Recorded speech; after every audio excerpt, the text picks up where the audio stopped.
자, 이번 시간에는 순현금 흐름 및 투자한 분석에 관한 내용을 다뤄보도록 하겠습니다. 순현금 흐름을 추정한다든지 또는 투자안에 대한 경제적인 분석을 한다든지 하는 내용들은 사실 굳이 가치평가와 관련하지 않더라도 별도의 토픽으로서 여러 군데에서 다뤄지고 있는 그런 내용이 되겠습니다.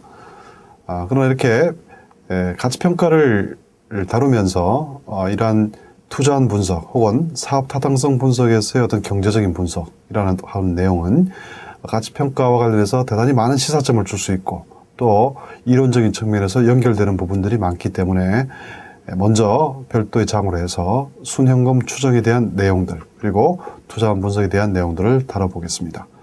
자, 이러한 내용은 또 역시 앞에서 설명드린 세 가지 가치평가의 큰 세 가지 방식, 이 소득접근법, 시장접근법, 자산접근법이라고 하는 내용들 중에서 소득접근법에서의 우리 현금흐름 추정이라고 하는 토픽과 직결되는 내용이 되겠습니다.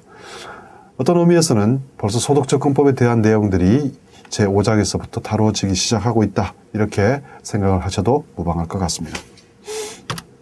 자, 그러면 투자한 분석에서 고려 항목에 대한 내용들을 살펴보시게 되겠습니다.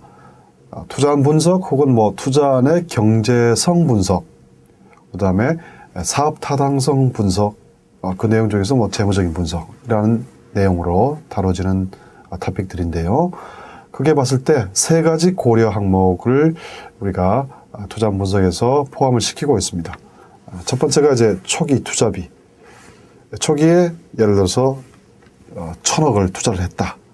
그러면 1,000억 투자를 통해서 회사 혹은 어떤 사업이 운영이 되면 매년도 발생하는 추정 기간 동안의 현금 흐름을 우리가 고려를 해야 되고요.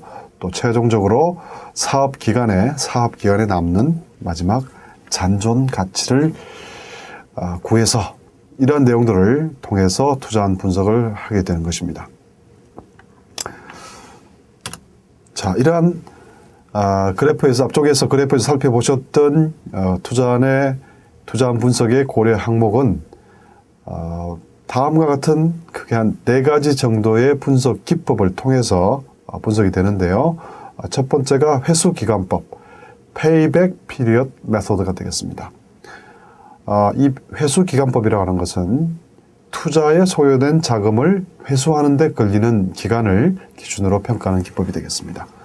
자, 앞에서 1,000억을 투자했는데 과연 1,000억이 몇 년 뒤에 회수가 될 것인지 라는 측면에서 고려하는 것이 회수기간법이 되겠습니다. 참고로 이러한 우리 투자한 분석에 대한 내용은 순현금 흐름에 대한 내용을 좀 설명을 드리고 나서 그 다음에 사례로서 하나 알아볼 것입니다. 그래서 구체적으로 회수기간법, 또 순현가법, 내부 수익률법, 수익률 지수법에 대해서 사례를 통해서 숫자를 통해서 알아볼 시간이 있을 겁니다. 자, 방금 회수기간법에 대해서 말씀을 드렸고 이제 순현가법에 대해서 말씀을 드리면 Net Present Value Method라고 하는 것은 미래에 발생하는 현금 흐름을, 자, 우리 5개년치를 현금 흐름을 추정했습니다. 그럼 이런 현금 흐름에 대해서 미래에 발생하는 것이므로 이것을 적절한 할인율로 현재 가치 한 다음에 전체 값을 더했을 경우에 포지티브한 플러스 값이 나오면은 그 투자안을 추진할 요인이 생기고, 그렇지 않으면은 그 투자안은 기각이 되는 이런 의사결정하는데 사용되는 기법이 되겠습니다. 그 다음에 내부 수익률법. 내부 수익률법은 현가를 전체의 순현재 가치, 여기서 나오는 이 순현재 가치 현가를 할인율을 조정해서 제로가 될 때의 그 할인율을 우리 내부 수익률이다, 이렇게 정의를 하는 것이 되겠습니다. 자, 우리가 할인율을 높이면 우리가 분자에서 현금 흐름을 추정하고 이 현금 흐름을 매년 현금 흐름을 어떤 할인율로서 할인을 하게 되는 것이죠. 그래서 할인율을 이러한 내용들을 전부 다 더하게 되면 이것이 순현재 가치가 되는 것이고, 자, T를 1년부터 어떤 투자 기간 동안에 설정된 투자 기간 동안에 현금 흐름을 전부 다 현재 가치화해서 이것을 다 합산한 내용이 순현재 가치가 될 것이고요. 요때 만약에 파지티브한 양의 순현가가 나왔을 경우에는 요 할인율을 조금 더 높여주면 값이 떨어지면서 0으로 접근하게 될 것이고, 또 반대로 음의 순현가가 나왔다고 하면은 할인율을 조금 좀 낮춰줌으로써 전체 순현가를 0에 접근시킬 수 있을 것이고, 그래서 왔다 갔다 하다가 시행착오법에 의해 가지고 왔다 갔다 하다가 최종적으로 순현가를 제로로 만드는 그 할인율이 바로 내부 수익률이 되겠습니다. 그 다음에 이제 수익률 치수법이라고 하는 것인데, 수익률 치수법이라고 하는 것은 순현가법에서는 향후에 추정될 금액을 다 합산을 하고, 또 잔존가치가 있으면 잔존가치 합산을 하고, 여기에서 초기 투자액을 빼준 반면에 수익률 지수법에서는 향후에 발생하는 모든 현금 흐름 자체를 분자에 두고 분모를 방금 말씀드린 초기 투자 금액으로 나눠주면 그것이 금액이 아니라 지수로 변하는 그런 방법이 되겠습니다. 투자안에 대한 어떤 최종적인 결론은 순현가법과 수익률 지수법에 대해서는 만약에 순위를 정한다면 항상 동일한 값으로 이렇게 동일한 순서로 이렇게 정의가 되겠습니다. 자, 이런 내용들은 순현금 흐름에 대해서 좀 더 구체적으로 알아보시고 나서 그 다음에 사례를 통해서 또 정리를 하도록 하겠습니다. 자, 그래서 다음 페이지부터는 순현금 흐름에 대해서 알아보는데 무슨 얘기냐면은 방금 보셨던 이 매년 추정하는 이 순현금 흐름에 대한 내용들을 과연 이 순현금 흐름이 무엇이며 그 순현금 흐름에 구하는 산식은 어떻게 되고 또 이러한 내용들을 실제로 추정할 때 어떠한 항목들이 고려돼야 되는지 여기에 대해서 알아본다는 것입니다.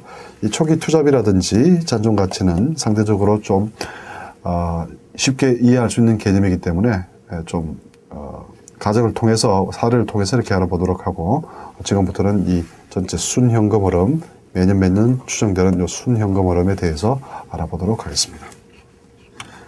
자, 그러면 구체적인 순현금 흐름을 살펴보도록 하겠습니다. 자, 이러한 순현금 흐름은 이제 여러분들 익숙하셔야 됩니다. 자, 여러분들 익숙하셔야 되는데, 왜냐하면 산식 자체를 보시면 매출액에서 매출 원가 및 판관비를 차감한 영업이익을 구하고, 이러한 영업이익에서 영업이익에 대한 법인세를 차감한 세후 영업이익을 구하고, 여기에 비현금 항목의 대표적인 감가상각비나 무형자산 상각비를 더하고, 여기에 플러스 마이너스 순운전 자본의 증감. 자, 증가할 경우에는 현금에 마이너스 효과가 있고요. 감소할 경우에는 현금에 플러스 효과가 있죠. 이런 순운전 자본의 증감, 그 다음에 자본적 지출이라는 것을 차감시켜 줍니다. 자, 자본적 지출이라고 하는 것은 다른 말로 풀었으면 바로 비유동 자산의 증감이 되는데, 특히 비유동 자산의 증가 부분이 되겠습니다. 증가하면서 결국 마이너스가 되는 이런 형태가 자본적 지출이라고 보시면 되겠습니다. 자, 여러분들 이 산식은 이제 익숙하시죠? 어떤 내용이었습니까? 우리가 지난 시간에 회계 기준으로, 재무 회계 기준으로서 좀 오류를 범하고 있는 그런 현금 흐름표가 가치평가 목적으로 바뀌어지는 과정을 설명드렸고, 그 과정에서 영업이익으로 제대로 출발을 시킨 영업활동 현금 흐름 전체가 바로 순현금 흐름이 된다라고 말씀을 드렸고, 그 산식이 대표적인 몇 가지 예로서 이렇게 감가상각비 혹은 무형자산 상각비를 더한다든지 비유동자산의 증가 부분인 자본적 지출이라는 용어로 대체시킨 것이기 때문에 여러분들 지난 시간의 내용들을 충분히 이해하셨다면 이런 순현금 흐름은 이제 익숙한 산식이 되셔야 된다는 겁니다.